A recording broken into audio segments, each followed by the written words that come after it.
যদি এরপর কমিটি বানাবার ব্যাপারে আপনারা ব্যতিক্রম করেন, তাহলে আপনারা আমিরের হুকুমের বিরুদ্ধাচরণ করছেন। তাহলে আপনি আমিরের হুকুমের বিরুদ্ধাচরণ করেন, এই তরিকার সাথে, এই সংগঠনের সাথে জড়াই থাকা কোনো অধিকার আপনার নেই।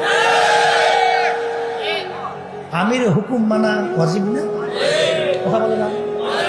তাহলে সেখানে পরিষ্কার কথা, আপনাকে কেউ বাইন্ধে রাখছে? কেউ জোর করছে? আপনার যেদিকে ভালো লাগছে, আমাদের কথা আপনারা শোনেন নাই, আপনি সেদিকে হাঁটেন, কিন্তু আপনি লেবেল লাগাই ক্ষতি করেন কেন? ব্যাপার কি? আল্লাহর কুতুবদের এই রুহানি বদদোয়া, এই হক তরিকা, এইটা নিয়েন না। তাহলে কিন্তু খাসরাত দুনিয়া ওয়াল আখিরাত, দুনিয়াতে অপমানিত হবেন, লাঞ্ছিত হবেন, ধ্বংসপ্রাপ্ত হবেন, আখিরাতে ধ্বংসপ্রাপ্ত হইয়া উঠবেন।